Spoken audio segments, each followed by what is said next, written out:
Hello, this is Maggie Hernandez Knight, welcoming you to the Mariposa Rise Metamorphosis podcast.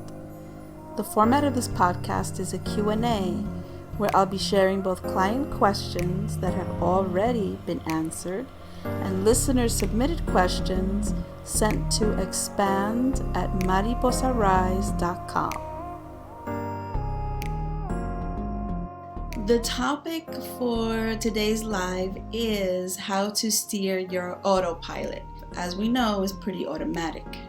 We know that because we live life every single day. We're kind of following the same routine every single day. And if you've worked with me before, you already know this because I talk about this a lot. So we're running on autopilot, and I'll give you a few examples.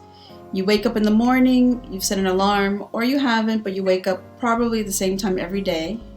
And you're getting up and immediately you're going to the bathroom and then you're brushing your teeth, maybe you're having breakfast, you're getting dressed, getting ready for whatever it is that you're doing, if you're working from home or if you are going to a job, whatever it is, but you already know the routine. And the finer things that happen within your body, you don't have to tell it what to do. You don't have to say, take a step forward and move and let's go to the bathroom. It's just kind of happening. Biologically, you know what to do. Your body knows exactly what to do. So we, in other parts in our life, operate the same way. And I'm going to go into that a little bit more in a second. When you are trying to achieve something in life, or if it's a task that you want to take on, you are running on automatic. And what happens is that every belief that you've had in the past, anything you've been taught by a parent or a teacher or a friend, stays with you. And those beliefs drive our behavior. And so here comes the new year, and we are plagued with stress and all kinds of negative ideas about ourselves and negative beliefs about the world. And that might not be you completely, but to a certain degree, we carry a lot of that with us. And we are running on automatic. So when we decide to start planning for the future, either beginning of the year or any other time in our life, there are all kinds of automatic beliefs that are being triggered in us that will then stop us. So a lot of us say, well, I'm trying to be positive and I am scheduling my goals and my tasks and I'm trying to execute, but something is happening and it's just stopping me. I want to eat better. I want to exercise more. I want to do all these things, but I'm unable to do it because I have all this automatic stuff going on. This is normal. It's not a you thing. I always say that to all of my clients. Please don't blame yourselves for what you don't know, because we're not taught any of this. We're not taught absolutely any of this. So how did I pick all this up?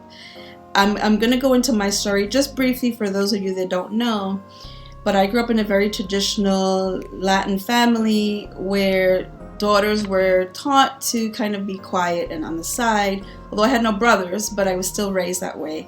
And because I was very outspoken and independent and headstrong, I had a mother who squashed that in me. She just felt it was safer for me to be a kind of young lady that was more passive.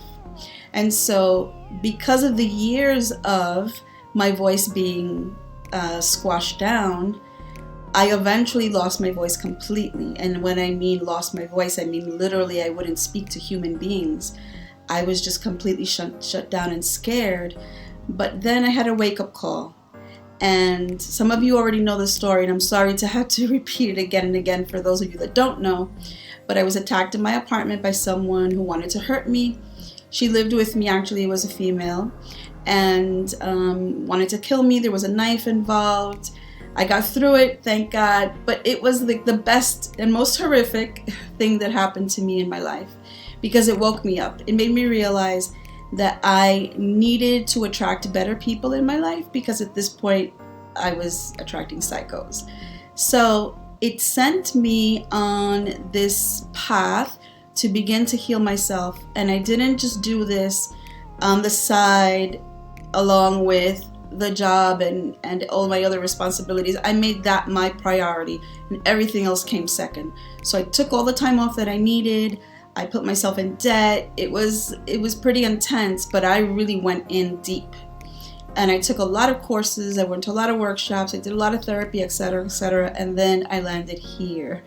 There's so many other factors that led me here, but I'm here. And my mission in life is to help other people overcome and learn the things that we have never before been taught. And so I will say again, don't blame yourself for not knowing. Oh, I'm an idiot. I've let all these years go by. I've been swimming in negativity and being a victim. There's no guilt here at all. So please, really accept that deep in your heart that it's okay. When we don't know, we are, how can I say, free of responsibility. And so what I also say to my clients is that once you know, because now I'm sharing, then there's no excuse anymore. Going back to the autopilot, we have certain beliefs that have been ingrained in us over the years, and it happens from birth.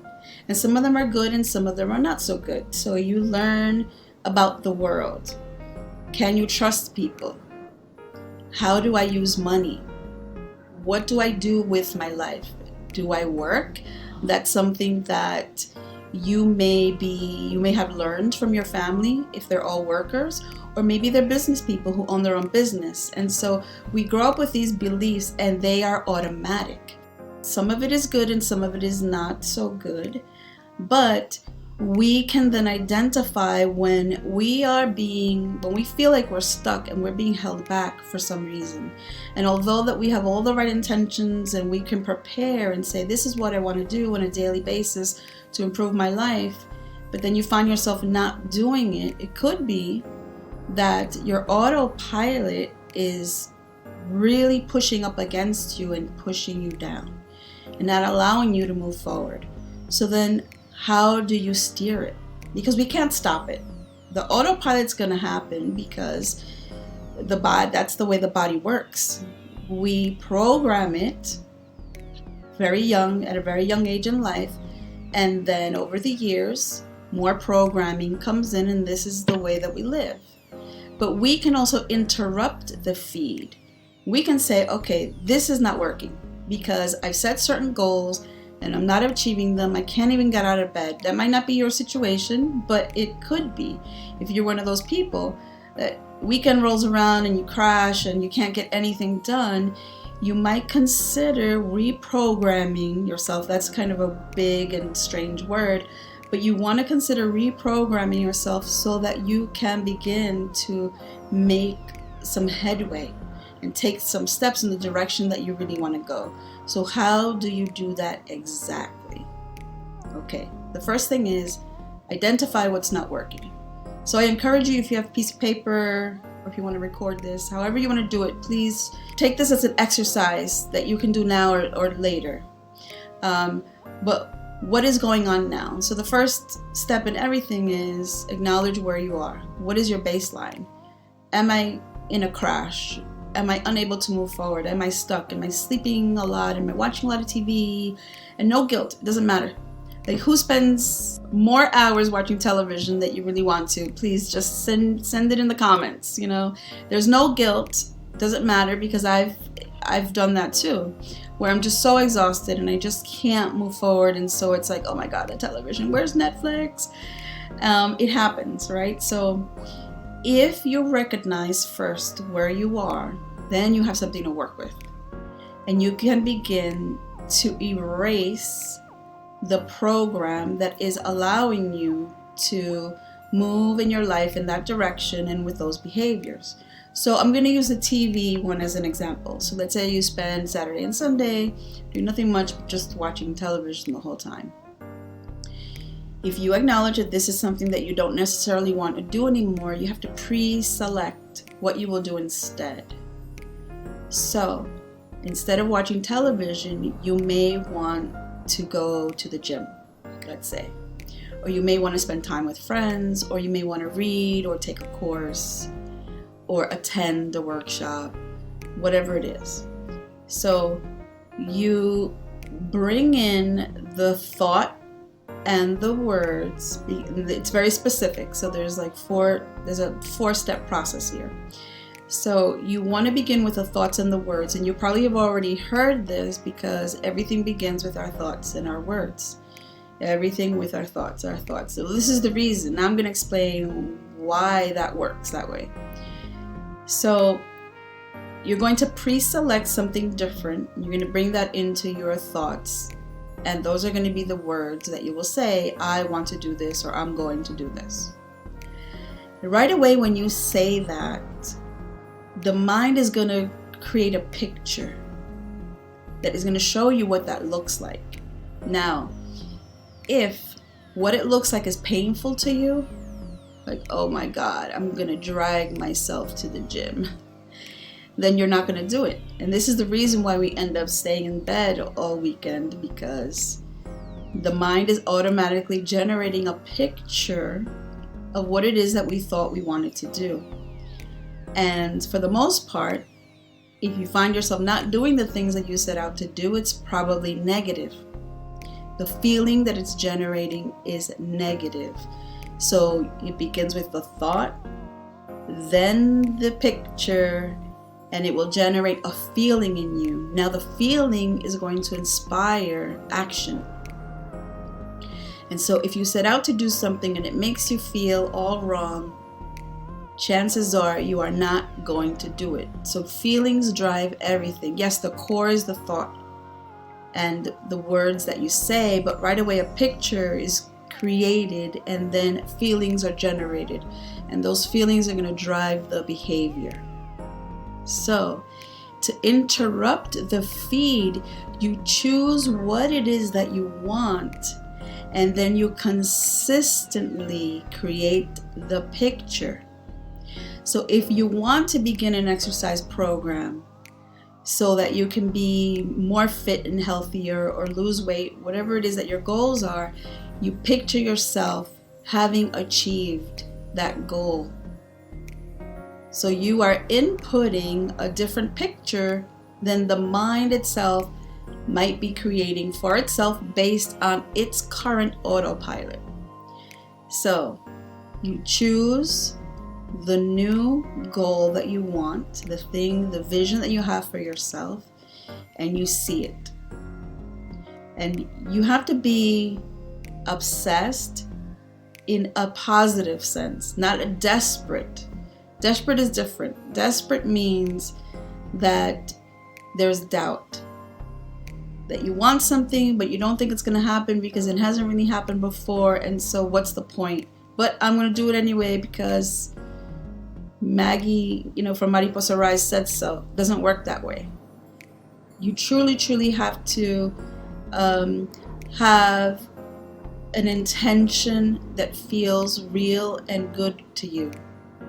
So you want to bring that thought, those words of what it is that you want, and then you create the picture. So the automatic picture is that the workout is difficult. You want to interrupt that and you want to bring in your own picture and see yourself enjoying the workout, enjoying that healthy meal. I know pizzas taste better and everything with like fat and butter and sugar tastes better. However, you want to interrupt the feed by creating a picture of healthier foods that actually taste as good to you. So you choose the vision of the reaction that you want and need to have in order to be able to achieve whatever it is. I'm not a major advocate of the big goals because I think that as a human being we have enough challenges, and sometimes it's good enough just being a great person in the world, being a good parent, being a good citizen, a good helper to others. I think the big goals are the cherry on top.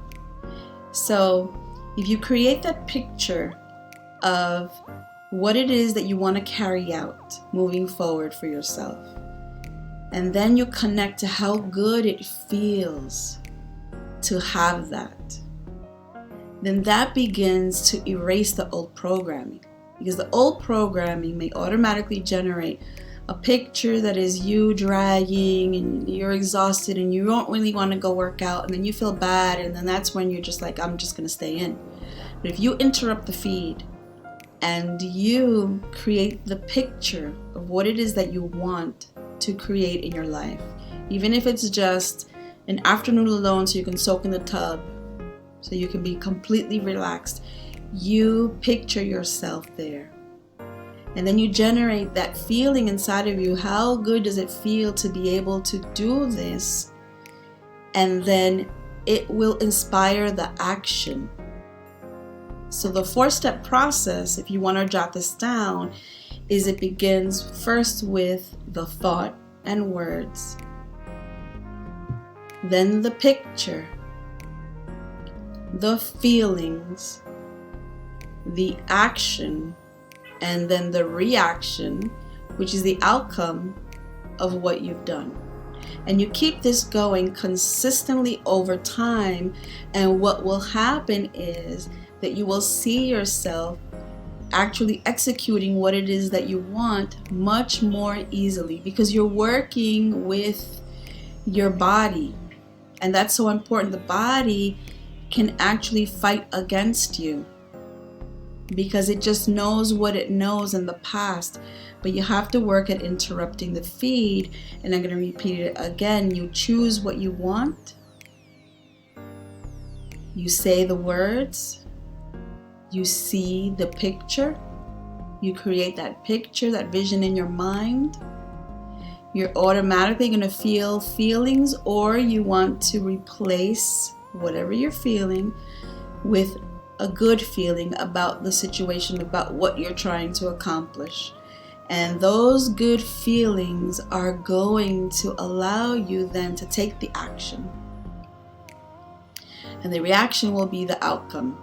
But now it has to be consistent. And I think I've spoken about this before, and that is that if you try something once or twice and then you stop, you're not gonna have the results that you're looking for. You have to be persistent. When I began on my journey and I found sources that I trusted, so it wasn't just that I was reading, material by a person that I didn't really know what their history was or what was going on with them. I found sources that I trusted, that I felt confident that what they were sharing could help me. And then I tried what they suggested, but I did it relentlessly. I never gave up. I never stopped until it worked, because they said it would, and I believed it. And so I kept doing and doing and doing. So for me, the change came from being a person who always thought negatively about just about everything. So if you said to me, let's go to the park, I would complain and say, well, there are going to be too many bugs. I don't like a lot of bugs at the park. It's just not going to be a good thing, and it's too hot. But then if it was too cold, I would complain about the cold. Or if I had to go somewhere and spend money, I would complain about the money that I was spending. Or if I had to interact with someone that I didn't necessarily like, that would be a problem. So everything for me was negative, and everything was just like I expected the worst. And so when I finally understood that you could change the negative thought patterns by interjecting new thoughts and being persistent and carrying that through, I stuck with it until it worked, because I believed and I knew that it would.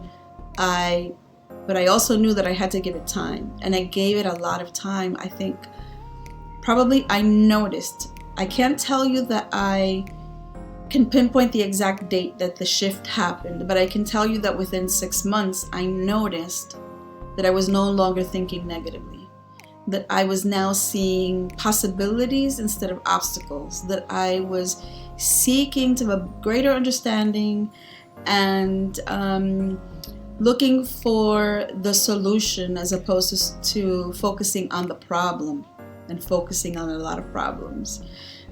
And I will say that I noticed within 6 months, and other people began to notice. So those around me began to notice that there was a shift, and they were verbally telling me, hey, you're different. I don't know what you're doing, but keep it up, because Your whole energy feels, different. You're like another person.